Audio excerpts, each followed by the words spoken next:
اور سمندر میں طوفان پریشانی. ایک جنات آیا اور جنات نے کہا بھئی تم سب تقوی والے ہو، میں تمہیں ایک وظیفہ بتاؤں، بچ جاؤ گے سب. ہاں بھی بتاؤ. تو کہا بتاؤں گا ایک شرط پر کہ 10,000 درہم سمندر کو ہدیہ دو. 10,000 درہم کی تھیلی میرے سامنے سمندر میں ڈالو، میں گنوں گا 10,000 درہم ہے کہ نہیں، بس سمندر میں ڈالو آپ. پھر اب 10,000 درہم کون نکالے؟ لیکن آدمی پر خدا نہ خواستہ کوئی حالات آتے ہیں تو آدمی فوراً کہتا ہے کہ ملے بھی جان بچے. تھا وہ حاتف غیبی جن تقوی والوں کا اللہ مدد کیسے کرتا ہے. ایک بڑا تاجر تھا اس میں، اس نے کہا یار میں 10,000 درہم دے. اس نے کہا 10,000 درہم نکال. یہ سب دیکھ رہے ہیں کون؟ جو پانی کے جہاز میں گنے. اس زمانے میں پیسے جو ہوتے تھے درہم دینار وہ تھیلیوں میں رکھتے تھے. 1,000 درہم کی ایک تھیلی، دوسرا 1,000 درہم کی ایک تھیلی، تو ایسے 10 تھیلیاں دی. اس نے وہ جنات نے دیکھا کہ ہاں برابر ہے. بولے ڈال. بولے میں نہیں ڈالتا تو ڈال. کہا نا بھی تیرا مال ہے تو ڈال، زکات دے، سمندر کی زکات. یہ کہا مال کی زکات تو نے بہت نکالی ہے، سمندر کی زکات دے تو دے. چنانچہ اس نے ایک تھیلی ڈالی. جنات نے کہا الحمدللہ. دوسری ڈالی، کہا الحمدللہ. اچھا اب وظیفہ بتا. تو بھاگ جائے گا، تو جنات ہے، تجھے تو کوئی ویزے کی ضرورت نہیں، اور پیسے بھی گئے اور تو بھی گیا. تو اس نے کہا دیکھ میں تمہیں وظیفہ بتاتا ہوں کہ یہ آیت صبح شام پڑھا کرو. آپ لوگ پڑھو میرے ساتھ. وَمَن يَتَّقِ اللَّهَ يَجْعَلْ لَهُ مَخْرَجًا وَيَرْزُقْهُ مِنْ حَيْثُ لَا يَحْتَسِبُ وَمَن يَتَوَكَّلْ عَلَى اللَّهِ فَهُوَ حَسْبُهُ. بس یہ اتنی آیت تم جو ہے صبح شام پڑھا کرو. اللہ تعالیٰ ہر قسم کے شر سے حفاظت بھی کرے گا اور اللہ تعالیٰ بہت خیریں دے گا. یہ کہا سب علماء تھے، سب نے سنا. معلوم ہے کہ قرآن کی یہ آیت ہے، 28 پارے کی یہ آیت ہے. سورہ طلاق میں یہ آیت ہے. سورہ طلاق تو 2 رکوع کی ہے، بہت سورت مل جائے گی آپ کو. تم جو ہے اس کو پڑھتے رہو، صبح شام پڑھتے رہو. نامناسب حالات سے اللہ حفاظت بھی کرے گا اور اللہ تعالیٰ تمہیں مال بھی بہت دے گا. وہ تو چلا گیا. آگے بڑھے تو سمندر میں اور طوفان نہیں آئی، تو سب نے مل کے پڑھنا شروع کیا. کیا پیسے والا وظیفہ تھا نا. آج کل ہم تو وظیفہ بتاتے ہیں، پیسہ لیتے نہیں، اس لیے آدمی کو قدر ہوتی نہیں. وہ جنات نے تو پیسے وصول کی. فری وظیفے کی قدر نہیں ہوتی. فری بیان کرو وہ قدر نہیں ہوتی. وہ جنات بھی ہوشیار تھا. عفریت من الجن، قرآن میں عفریت من الجن، بڑے لوگ ہوتے ہیں ان کو اللہ تعالیٰ علم دیتا ہے. جیسے ہمارے ہاں انسانوں میں اللہ علم دیتا ہے، کسی کو کوئی خاص چیز دیتا ہے، ویسے جنوں کو بھی اللہ علم دیتا ہے، کیونکہ وہ بھی اللہ تعالیٰ کی طرف سے یعنی وہ مخلوق ہے جن پر احکامات ہیں. ہاں فرق اتنا ہے جنات میں بیماریاں نہیں ہوتی، ڈائبٹیس وہاں نہیں ہوتی، وہاں ہارٹ کی بیماری نہیں ہوتی. ہمارے یہاں ڈائبٹیس ہوتی ہے، ان کے گردے فیل نہیں ہوتے، یہاں ڈائلیسس کرنی پڑتی ہے. اسی لیے آپ نے جناتوں کو کوئی دوا نہیں دیکھی ہوگی، انسانوں کی دوا ملے گی. یہ فرق ہے. تو ان میں اتنا فرق ہے کہ احکامات سب ایک ہی. نماز ان کو بھی پڑھنی، ہم کو بھی پڑھنی. یہ کہ جمعہ ان کو بھی پڑھنا، ہم کو بھی پڑھنا. حج ان کو بھی کرنا، ہم کو بھی کرنا. لبیک ان کو بھی پڑھنا، ہم کو بھی پڑھنا. روزہ ان کو بھی رکھنا، ہمیں بھی رکھنا. اس قسم کی چیزیں ان کو بھی اللہ نے دی ہے. بس وہ تو چلا گیا. اب وہ جب سمندر میں طوفان آیا، سب نے مل کے پڑھنا شروع کیا. اللہ اللہ کر کے طوفان ٹلا. سمندر وہ کشتی جو تھی وہ جہاں جانا تھا وہاں تو پہنچے نہیں. کسی بھی جگہ جہاں اسے وہ خشکی ملی، سمندر وہ کشتی وہاں پہنچ گئی. سب کی جان بچی. جان بچا کر یہ لوگ اپنا اپنا رخ اختیار کر لیا. ابھی جسے جہاں جانا ہے جاؤ.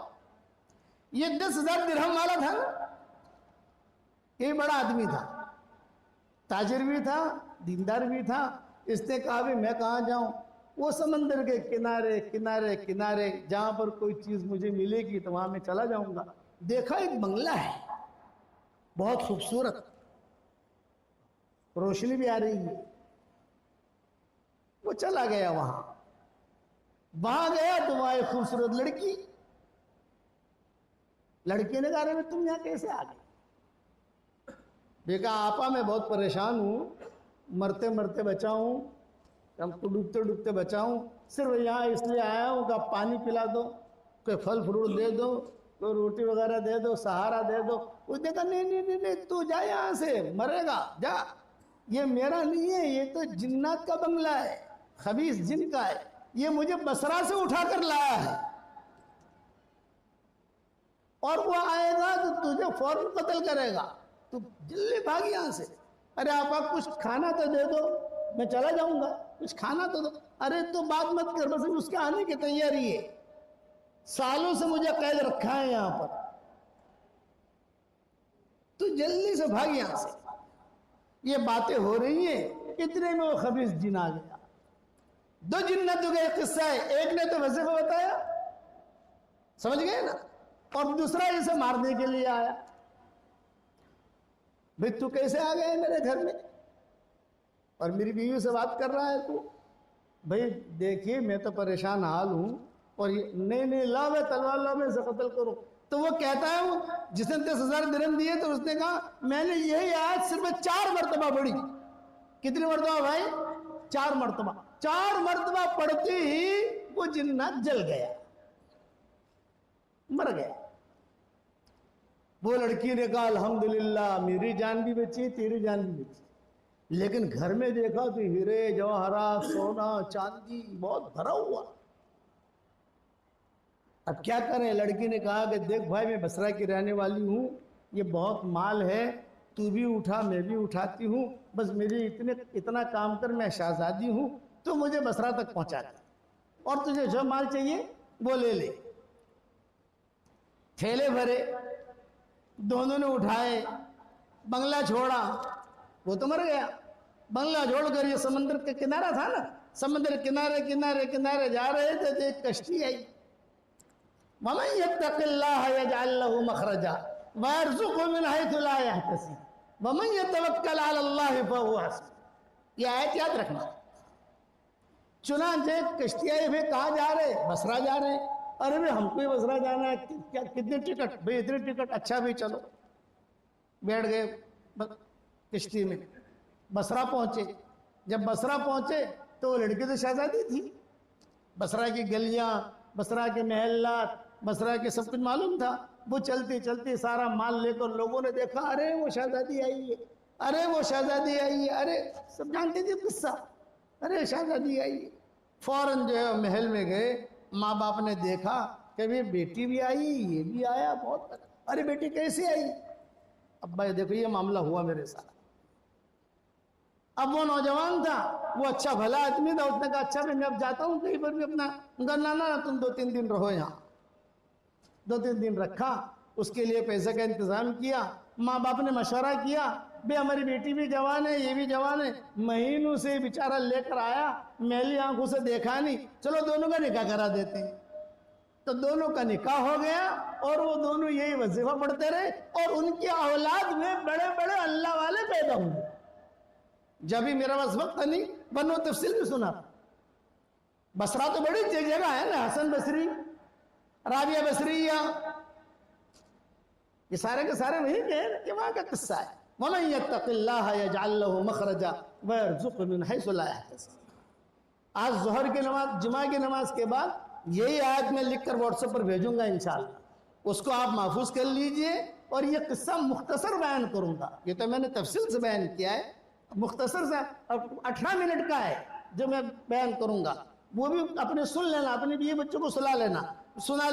انشاءاللہ ظہر کی نماز کے بعد 3-4 بجے تک روانہ ہو جائے گا. 3-4 بجے تک یہ قصہ بھی بتا دوں گا, اور میں اس میں یہ آیت بھی لکھ کے بھیجوں گا, تاکہ وہ آیت, میرے حضرت رحمت اللہ علیہ کو میں نے دیکھا, ان کے کمرے میں جب جاتا تھا تختی لگی رہتی تھی, اس پہ لکھا رہتا تھا وَمَنْ يَتَّقِ اللَّهَ يَجْعَلْ لَهُ مَخْرَجًا وَيَرْزُقْهُ مِنْ حَيْثُ لَا يَحْتَسِبُ. جب جاؤں یہاں پر بالعرب لوگ لکھ کے بھیجتے تھے. تو حضرت ہمارے مولانا سلیمان جہانگیر رحمۃ اللہ علیہ تھے، وہ کہتے تھے کہ حضرت لگی ہوئی ہے. حضرت کہتے تھے نا میں جیسا کہوں ویسا کرو، یہاں جگہ ہے یہاں لگا لو. اب ایک مہینے کے بعد کسی عرب نے بھیجا حضرت اسے، بولے یہاں لگا لو. پورا بھرا رہتا تھا. مجھے یہ قصہ معلوم نہیں تھا، لیکن میں نے کہا کہ حضرت کے کمرے میں یہ تختی لگی ہوئی ہے، کوئی معاملہ ہے. پھر کتابیں پڑھی، یہ پڑھا وہ پڑھا، ہوئی چیزیں سامنے آئی. 1440 میں نے یہ بیان تفصیل سے کیا ہے، وہ تو یوٹیوب پر ملے گا آپ کو. آج میں نے آپ کو یہ سمجھا دیا.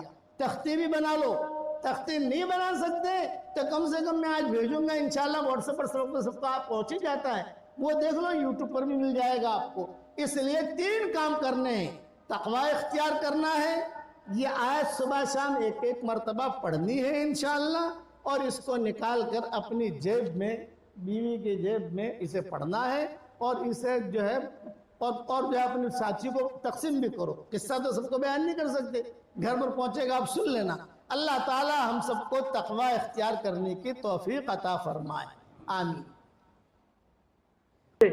ایک نور ایسا چمک رہا ہے جیسے آفتاب کے نور سے ہزاروں درجے بڑھا ہوا ہے. اس درخت کی شاخوں کو قریش کے کچھ لوگ بھی پکڑے ہوئے ہیں، اور قریش میں سے کچھ لوگ اس درخت کو کاٹنا چاہتے ہیں کہ یہ لوگ اس کو کاٹیں. جب یہ سارے مل کر اس درخت کو کاٹنے کے لیے قریب آنا چاہتے ہیں تو ایک حسین و جمیل لڑکا ان کو دور سے ہٹا دیتا ہے. عبد المطلب نے یہ خواب کئی مرتبہ دیکھا، یار میرے پشت سے جو ہے زنجیر نکل رہی ہے، اور یہ خواب دیکھ رہا ہوں. جیسے میں نے کہا تھا 9 خواب دیکھے تھے، ان 15 خواب دیکھے تھے، 15-16 ان میں سے ایک یہ بھی ہے. سارے تو میں سنا نہیں سکتا، ایک یہ بھی ہے. ایک لڑکا آ کر ان کو دور ہٹا دیتا ہے. تو یہ عبد المطلب تعبیر لینے کے لیے یہودی کے پاس جاتے تھے، کیونکہ یہودی جو تھے وہ یعنی اہل کتاب تھے، ان کا ایک مقام تھا. یہود نصارہ تورات انجیل کے ماہر تھے، اور حضور صلی اللہ علیہ وسلم کا یعنی وہ انتظار میں بھی تھے. تو سب کچھ انہیں پتا تھا کہ یہ نبی آنے والا ہے، نبی آنے والا ہے، نبی آنے والا ہے، نبی آنے والا ہے، پیدا ہونے والا ہے. علم نجوم کے ماہر تھے.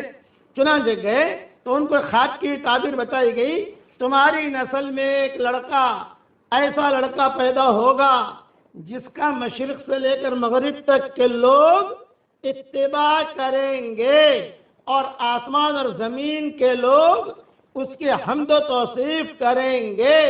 اس خواب کی بنا پر عبد المطلب نے آپ کا نام نامی محمد رکھا صلی اللہ علیہ وسلم. اور خواب میں بھی دکھایا گیا کہ عبد المطلب پیٹ میں جو بچہ ہے نا آمنہ کے، محمد نام رکھنا. حضرت آمنہ کہتی تھی مجھے بھی خواب میں آیا، تیرے پیٹ میں جو بچہ ہے اس کا نام محمد رکھنا، محمد رکھنا، محمد رکھنا. خدا کی شان، یہ محمد ابھی پیدا بھی نہیں ہوئے ہیں اور اتنے مشہور ہو گئے، جس گھر میں لڑکا پیدا ہوتا یہودی کے ہاں وہ محمد نام رکھتے. یہ جو لڑکا پیدا ہو محمد محمد محمد محمد محمد، اور پھر جو وہ کہتے پھر ہمارے گھر میں محمد ہے، ہمارے گھر میں محمد ہے، محمد ہے. اب حضور صلی اللہ علیہ وسلم پیدا ہوئے تو آپ کے یعنی احمد نام رکھنا سب بھول گئے کہ حضور کو تو 2 نام تھے، محمد اور احمد. تو احمد نام رکھنا اتباع سے بھول گئے. پھر یہودیوں نے کہا کہ خالی محمد، صرف محمد نہیں، محمد اور احمد. تم لوگوں نے احمد تو رکھا نہیں ہے، محمد رکھا ہے. یہ وہ محمد نہیں ہے جو آنے والا ہے، وہ الگ ہے. یہ ابن کثیر نے لکھا ہے. اب عبداللہ کا قصہ سنو کہ عبداللہ کے ساتھ یہ قصہ ہوا کہ کئی عورتیں، 200 کا تو میں نے تذکرہ کتاب میں پڑھ بھی لیا، آپ تو کہہ بھی دیا. 200 عورتیں چاہتی تھی کہ ہم سے نکاح ہو جاوے اور یہ نور ہمارے پیٹ میں منتقل ہو. چنانچہ ایک مرتبہ سارے یہودیوں نے میٹنگ کی مکہ مکرمہ میں، یہود نصارہ سب، اور انہوں نے کہا کہ یہی آدمی ہے کہ جو نبی کا باپ بننے والا ہے، عبداللہ، کسی طریقے سے اس کو قتل کر دو. تو پلاننگ کی انہوں نے. پلاننگ کر کے حضور صلی اللہ علیہ وسلم کے والد کو شوق تھا شکار کھیلنے کا، جیسے بچوں کو شوق ہوتا ہے، کسی کو تیرنے کا شوق ہوتا ہے، کسی کو کار چلانے کا شوق ہوتا ہے، کسی کو گھومنے پھرنے کا شوق ہوتا ہے، اور کسی کو جو ہے خواہ مخواہ واہ واہ کرنے کا شوق ہوتا ہے. ہر ایک کے شوق الگ الگ ہوتے ہیں. ان کا شوق تھا یہ شکار کھیلنے کے لیے جاتے تھے, اور ان کے والد جو تھے یعنی عبد المطلب یہ بھی ہمت افزائی کرتے تھے, بیٹا جاؤ شکار کھیلو, جاؤ جاؤ جاؤ جاؤ شکار کھیلو, جاؤ شکار کھیلو جاؤ. ہرن لے کے آتے تھے وہاں سے, دور دور جا کر ہرن کو مار کے لے کے آتے تھے. تو یہ شکار کھیلنے گئے اتفاق سے عبداللہ, اور وہ یہود نصارہ انتظار میں تھے. سب یہود نصارہ نے ایک جو ہے ٹولی بنا دی, اور ٹولی بنا کر ان کو گھیر لیا, اور سب نے کہا اقتلو اقتلو اقتلو, قتل کرو قتل کرو. اتنے میں یہ آمنہ کے جو والد تھے یہ بھی وہاں پر خیریت کرا رہے تھے. یہ بھاگے بھاگے آئے حضرت آمنہ کے والد, اور انہوں نے کہا یہ کیا کر رہے ہو, یہ تو ہمارے مکہ کا لڑکا ہے. کیا یہ تو ہمارے مکہ کا لڑکا ہے, یہ کیا کر رہے ہو تم لوگ, ابھی حضور کا رشتہ نہیں ہوا تھا. تو یہ آمنہ کے والد جو ہے یہ بھاگے بھاگے آئے, اور بھاگے بھاگے آ کر سب کو جو ہے ہٹایا, سب کو مارا, اور حضور صلی اللہ علیہ وسلم کے والد کو پکڑ کر لا کر عبد المطلب کو دے دیا کہ تمہارا بچہ تو آج مر جاتا, آج میں نے ہی اس کو بچایا ہے. اور یہ کہ یہ سارے یہودی گھیرے ہوئے تھے. حضرت عبداللہ نے بھی کہا, تو علماء نے لکھا ہے اس وقت میں جو حضرت آمنہ کے والد کی نظر عبداللہ پر پڑی تو انہوں نے اپنی آمنہ کے لیے دعا مانگنی شروع کر دی کہ اللہ میں اسے داماد بنانا چاہتا ہوں, کہ اللہ میں اسے داماد بنانا چاہتا ہوں, کہ میں اسے داماد بنانا چاہتا ہوں. یہ جو میں نے نیکی کی ہے اس کو بچایا ہے, بس یہ میرا داماد بنے, یہ میرا داماد بنے, یہ میرا داماد بنے. چنانچہ حضرت آمنہ کے ساتھ نکاح ہوا, قصہ تفصیل سے گزر گیا جو میں نے کہا ہے. اب جب یہ قافلہ یہاں سے روانہ ہوا, قریش جس میں عبداللہ بھی تھے شام کے لیے, شام تک پہنچے. حضرت عبداللہ کو بیماری کیا تھی یہ بتاؤں, میں سمجھانے کے لیے کہہ رہا ہوں, ٹی بی کی بیماری, یہ سمجھانے کے لیے کہہ رہا ہوں. اس زمانے میں ٹی بی شی بی تو تھی نہیں یا ہوگی, سردی, نزلہ, زکام, بخار, کھانے کی کوئی طبیعت نہ چلے, کوئی اچھا نہ لگے, جب دیکھو تو بخار, اس قسم کی حالت کے اندر وہ رہتے تھے. یعنی یہ کب ہوا ان کو, یہ جب سفر شروع ہوا, کچھ نکاح ہوا, نکاح ہونے کے بعد آمنہ کے ساتھ زندگی گزارنی شروع ہوئی, میاں بیوی والی زندگی گزرنی شروع ہوئی. کچھ ہی دن جو ہے وہ رہے تو عبد المطلب نے کہا کہ بیٹا اب تمہارا نکاح ہو گیا ہے, بیوی بھی آ گئی, بچہ بھی ہوگا, تو خرچے بڑھیں گے تمہارے, کوئی دھندا بندہ کرو. ابا کیا کروں دھندا, انہوں نے کہا شام جاؤ, چلو میں جماعت بناتا ہوں. تو ہاشم نے جو ہے شام جانے کی ترتیب بنائی تھی, ان کے عبد المطلب کے والد نے وہی ترتیب سے جو قافلہ روانہ کیا. یہ بھی گئے, لیکن اچھا شام پہنچے بھی, یہ نہیں کہ شام نہیں گئے, دھندا بھی کیا. اب دھندے میں نفع ہوا, نقصان ہوا, وہ بڑی تفصیل ہے اس کی. لیکن یہ کہ واپسی مدینہ منورہ آ کر انہوں نے قیام کر لیا, اور سارا قافلہ واپس آیا. عبد المطلب انتظار میں تھے, پوچھا بھائی کہاں ہے عبداللہ, نے کہا وہ تو بیمار ہو گیا. چنانچہ آمنہ جو تھی یہ بھی انتظار میں تھی, کیا آئے گا آئے گا میرا شوہر, آئے گا میرا شوہر, آئے گا. اطلاع ملی کہ نہیں طبیعت بہت خراب ہے ان کی. حارث کو بھیجا عبد المطلب نے, حارث یہ بڑا بیٹا تھا, یہ بھی دیر سے پہنچے, راستے میں ان کا بھی کچھ ساتھ کے ساتھ قصہ ہو گیا حارث کا. وہ گئے تو بھائی کو دیکھنے وہاں, کبھی وہاں جا کر عبداللہ کو دیکھوں, کوئی معاملہ ہو گیا, 10 دن میں پہنچنا ہے, 15 دن میں پہنچے, 20 دن میں پہنچے, دیر ہو گئی. وہاں جب پہنچے, وہاں پہنچ کر لوگوں نے کہا کہ بھئی ہم نے تو جو ہے عبداللہ کو بہت بچانے کی کوشش کی, وہ بچ نہیں سکا, اور نابغہ کے مکان میں ہم نے دفن کر دیا وغیرہ وغیرہ. اب یہ حارث کو یہ ہوا ہے کہ باپ کو جا کر کیا کہوں گا اور بھابھی کو کیا کہوں گا. حضرت آمنہ تو بھابھی ہوئی, یہ کہا بھابھی کو کیا کہوں گا, باپ کو کیا کہوں گا, عبد المطلب کو کیا کہوں گا, مکہ والوں کو کیا کہوں گا. اچھا بعض لوگوں نے یہ بھی لکھا ہے کہ چونکہ جب یہ مدینہ آئے عبداللہ, تو مدینہ تو یہودی سے بھرا ہوا تھا, تو بھرے ہوئے تھے یہودی, وہ بھی دیکھنے آتے تھے. ہاذا ہوا تھا, ہاذا ہوا تھا, ہاذا ہوا تھا, ہاذا ہوا تھا. یہی ہے وہ نبی کا جو باپ ہے, وہ یہی ہے, نبی کا جو باپ ہے وہ یہی ہے. وہ کیسے پہچانتے تھے؟ تو بعض علماء نے لکھا ہے کہ ان کی پیشانی پر یا ان کے ہاتھوں پر یا ان کے ہونٹ پر یا ان کے ناک پر یا کان پر جو تل تھے, وہ تل سے پہچانا انہوں نے کہ یہ ہے. ہماری کتابوں میں یہ لکھا ہے, یہ آخری نبی کا ابا یہی. نظریں بھی لگی, بیماریاں بھی. چنانچہ عبداللہ کا تو مدینہ منورہ میں انتقال ہوا. اب یہاں انتظار میں مکہ والے, کہ کیا ہو رہا ہے، کیا خبر آتی ہے، کیا خبر آتی ہے۔ کتابوں میں لکھا ہے کہ جب عبداللہ کے انتقال کی خبر لے کر یہ حارث مکہ مکرمہ پہنچے تو یہ ڈر رہے تھے کہ سب سے پہلے میں کس کو خبر کروں۔ کیوں؟ اس لیے کہ آمنہ کا گھر یعنی عبداللہ کا گھر اور عبد المطلب کا گھر دونوں گھر قریب تھے۔ عبد المطلب کو تو عبداللہ سے بہت محبت تھی، اپنے پاس ہی رکھتے تھے، جس بچے سے محبت ہوتی ہے اپنے قریب ہی رکھتے ہیں اس کو۔ تو کہا کہ میں آمنہ کے پاس جاؤں یا عبد المطلب کو کہوں، چنانچہ سیدھے باپ کے پاس آئے۔ اب جب باپ کے پاس آئے تو حضرت آمنہ بھی بھاگی بھاگی آ گئی، قریب قریب میں تو تھا ہی، بھاگی بھاگی آ گئی، بھائی کیا خبر ہے عبداللہ کی، کیا خبر ہے، عبداللہ کہاں ہے، کیسی طبیعت ہے ان کی۔ اور انہوں نے آہستہ سے کہا اپنے ابا سے کہ ابا بھائی کا تو انتقال ہو گیا ہے۔ جب آمنہ نے یہ سنا تو ظاہری بات ہے کہ فکر ہوئی، یہ غم ہوتا ہے، فکری چیز ہے، اور حمل بھی تھا۔ حضور صلی اللہ علیہ وسلم پیٹ میں آ چکے تھے، خواب تو اچھے آ رہے تھے، لیکن شوہر کا چلے جانا یہ بھی بڑی چیز ہے۔ جب یہ خبر پہنچی، آمنہ نے جب یہ سنی تو علماء نے لکھا ہے کہ آمنہ نے بڑے زبردست درد بھرے اشعار پڑھے۔ وہ اشعار تو میں نہیں پڑھتا، اس کا ترجمہ پڑھتا ہوں۔ یہ کہا کہ ارے عبداللہ، بطحا کی آغوش ہاشم کے صاحبزادے سے خالی ہو گئی۔ بطحا کہتے ہیں مدینہ منورہ۔ یا ساکن البطحا عالمتن البکا، یا ساکن البطحا عالمتن البکا، ذکر کا انسانی جمیع المصائب۔ یہ حضرت فاطمہ کے اشعار ہیں جو حضور کے انتقال پر حضرت فاطمہ نے کہے تھے۔ تو بطحا نام گویا کہ حضرت فاطمہ کی زبان سے نکلا ہے۔ یا ساکن البطحا عالمتن البکا، یا ساکن البطحا عالمتن البکا، ذکر کا انسانی جمیع المصائب۔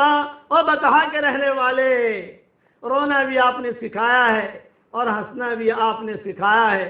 جب بھی مجھ پر کوئی مصیبت آتی ہے تو حضرت فاطمہ کہتی تھی میں درود شریف پڑھ لیتی ہوں، میری مصیبتیں دور ہو جاتی ہیں۔ یہ بطحا، تو یہ آمنہ نے بطحا کا ذکر کیا کہ او عبداللہ، او ہاشم کے بیٹے، عبد المطلب کے بیٹے نہیں کہا، ہاشم کے بیٹے کہا، کیونکہ ہاشم یہ زیادہ معروف تھے عبد المطلب کے مقابلے میں، کیونکہ سلمہ سے نکاح ان کا ہاشم کا مدینہ منورہ میں ہوا تھا۔ تو انہوں نے کہا او ہاشم کے بیٹے، بطحا تجھ سے خالی ہو گیا اور بطحا کی زمین نے تجھے نگل لیا۔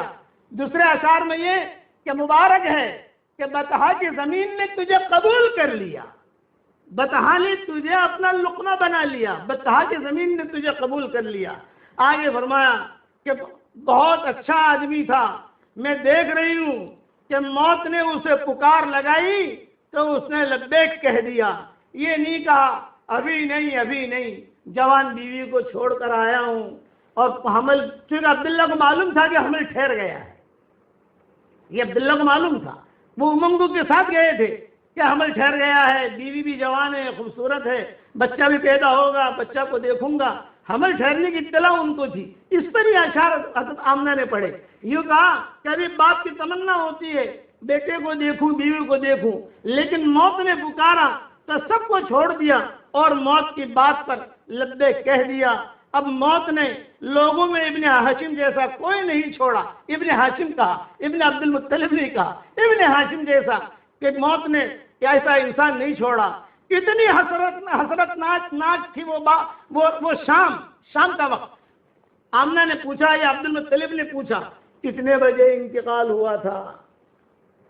یا عبد المطلب نے حارث سے پوچھا انتقال کی خیر خبر، کہ کتنے بجے ہوا، کیا ہوا، ساری خبر لیتے ہیں نبی، 4 بجے ہوا تو 4 شام کے وقت انتقال ہوا، یہ انہوں نے حارث نے آ کر سنایا، شام کے وقت انتقال ہوا۔ اس پر حضرت آمنہ نے کہا کہ وہ شام مجھے یاد ہے، وہ شام مجھے یاد ہے اے عبداللہ، جب لوگ تجھے تختے پر لٹا کر لے جا رہے تھے، میں یہاں تھی اور میرے خیالات تجھے دیکھ رہے تھے کہ شوہر اب جا رہا ہے، شوہر کی محبتیں جا رہی ہیں، لیکن اللہ کے لیے میں نے قربان کیا، اب مجھے کچھ پتہ نہیں ہے میرے پیٹ میں لڑکا ہے یا میرے پیٹ میں لڑکی ہے، اب کچھ پتہ نہیں ہے، یہ بچہ تو اب پیٹ میں ہوتے ہوئے یتیم ہو گیا، یتیم تو بچے ہوتے ہیں دنیا میں آنے کے بعد، لیکن آمنہ نے کہا یہ بچہ تو ایسا ہے پیٹ میں ہوتے ہوئے یتیم ہو گیا، اور تیری یادیں ہمیشہ مجھے یاد آئیں گی، ہوائیں چلیں گی تو مجھے یاد آئے گا،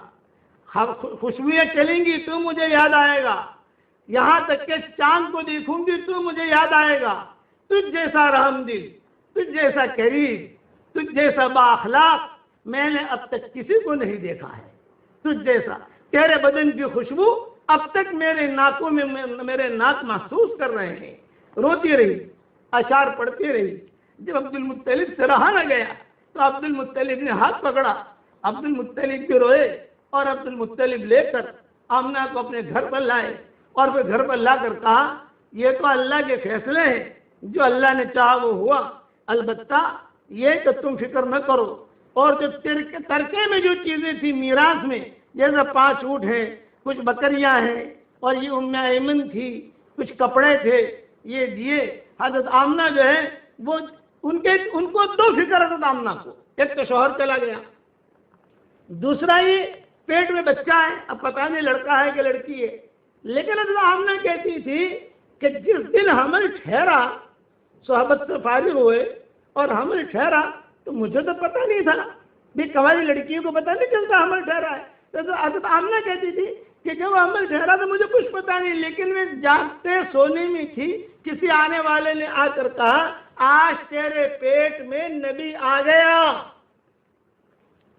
اور زور سے کہا۔ میں گھبرائی، میں نے کہا کیا میرے پیٹ میں نبی آ گیا ہے، کہنے والا کیا کہہ رہا ہے میرے پیٹ میں؟ اور پھر کہا اب جو ہے میں تمہیں ایک بات اور بھی کہتا ہوں، اس کا نام محمد رکھنا، اور تم بالکل ٹینشن نہ لینا۔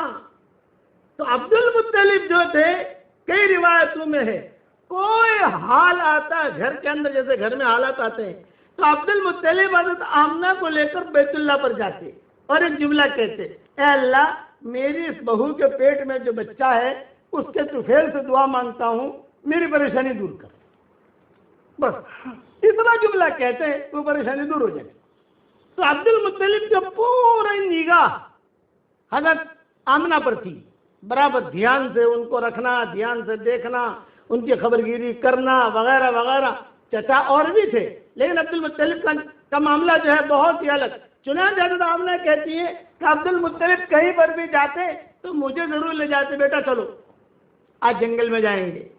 تو حضرت آمنہ کہتی ہے کہ میں جاتی ہے، لیکن چونکہ حمل سی تھی۔ حضرت آمنہ ایک بات اور کہتی تھی، عام طور سے عورتوں کا حمل میں تکلیف ہوتی ہے، لیکن میرا حمل بہت ہلکا پھلکا تھا، کوئی تکلیف نہیں، جیسے الٹیاں ہوتی ہیں، پاؤں درد کرتے ہیں، بخار آتا ہے، ڈکاریں آتی ہیں۔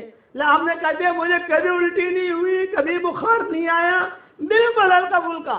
اگر کسی جگہ کے اوپر جانا ہوتا اور وہ جگہ سخت ہوتی، میں پاؤں رکھتی وہ جگہ نرم ہو جاتی، یہ آمنہ کہتی تھی۔ اور کئی مورخین نے اسے لکھا ہے، پانی چاہیے تو پانی مجھے لینا نہیں پڑتا، وہ پانی خود آ جاتا، جیسے کوئی پانی چاہیے تو پانی خود ہی چلتا چلتا میرے پاس آ جاتا ہے، پانی پی لیتی۔ اب میں سوچتے رہتی تھی کہ یہ چیز میرے ساتھ کیا ہو رہا ہے، شوہر کا تو انتقال ہو گیا، گھر والے ہیں، سب ہیں، عبد المطلب ہے، لیکن عبد المطلب جو ہے، پھر حضور صلی اللہ علیہ وسلم کا یہ حمل جو آمنہ کے پیٹ میں حضور صلی اللہ علیہ وسلم تھے، چلتے رہے چلتے رہے چلتے رہے، 50 دن رہ گئے، 50 دن۔ اب حضور صلی اللہ علیہ وسلم 50 دن کے بعد پیدا ہونے والے ہیں، تو بہت بڑا حادثہ ہوا مکہ مکرمہ میں، جسے واقع فیل کہتے ہیں۔ الم تر کیف فعل ربک باصحاب الفیل، جو نازل ہوئی بعد میں، اس کو واقع فیل کہتے ہیں۔ آپ صلی اللہ علیہ وسلم کے پیدا ہونے سے 50 دن پہلے کا یہ قصہ ہے، اور سب سے بڑا حادثہ مکہ والوں کے لیے یہ تھا۔ اب اچھا پہلے ایک پوائنٹ کی چیز بتا دوں، علم نشرح، علم ترى، تو جب علم نشرح، علم یہ آیا، علم ترى میں بھی علم یہ آیا۔ آپ قرآن کی صورتوں کے اندر دیکھو، چھوٹی صورتوں میں ایسی صورت نہیں ملے گی کہ جہاں علم یہاں بھی ہے علم یہاں بھی ہے۔ اس میں بعض علماء نے لکھا ہے کہ کوئی بہت پریشان ہو، یہ آج کا ہدیہ ہے، دے رہا ہوں آپ کو، کہ کوئی بہت پریشان ہو، پہلی رکعت میں علم نشرح پڑھے، دوسری رکعت میں علم ترى پڑھے، اس کے بعد دعا مانگے، پڑھا تو اس کی پریشانی دور ہو جائے گی۔ قرآن شریف میں 2 آیتیں ایسی ہیں جس میں جتنے حروف ہیں قرآن کے وہ 2 آیتوں میں آئے ہیں، ایک چوتھے پارے میں ہے اور ایک 26 پارے میں ہے، وہی بتاؤں گا انشاءاللہ۔ اس کے پڑھنے کے بعد بھی دعا قبول ہوتی ہے۔ یہ سارے رموز ہے، رموز۔ تو یہ واقعہ ہوا اصحاب الفیل کا۔ تو عبد المطلب کو 2 ٹینشن کہ اتنا بڑا بادشاہ مکہ کو ختم کرنے کے لیے چل پڑا ہے اور کعبے کو ختم کرنے کے لیے چل پڑا ہے، کہ ایک تو کعبے کو بچانا، مکہ والوں کو بچانا، دوسرا میری بیٹی کو بچانا۔ آمنہ یہ حمل سے ہے اور بالکل بچہ پیدا ہونے کا وقت قریب ہے، اس کا کیا ہوگا؟ تو اصحاب فیل کا قصہ جو ہے تفسیروں میں، اور حضور صلی اللہ علیہ وسلم کو چونکہ پیدا ہونے سے 50 یا 55 دن پہلے کا قصہ ہے، اس لیے مفسرین اس کو بہت تفصیل سے لکھتے ہیں۔ اب رہا کا قصہ، یہ قصہ انشاءاللہ کل پورا کروں گا کہ یہ قصہ کیا ہوا حضور صلی اللہ علیہ وسلم کے پیدائش سے پہلے۔ اللهم صل على محمد وعلى آل محمد كما صليت على إبراهيم وعلى آل إبراهيم إنك حميد مجيد. اللهم لك الحمد كله ولك المن كله ولك الشكر كله ولك الخلق كله ولك الفضل كله وإليك يرجع الأمر كله وإليك يصعد الكلم الطيب كله.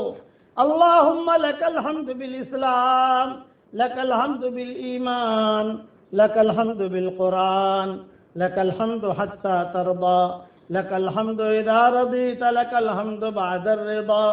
اللهم آت نفوسنا تقواها وزكها أنت خير من زكاها، أنت وليها ومولاها.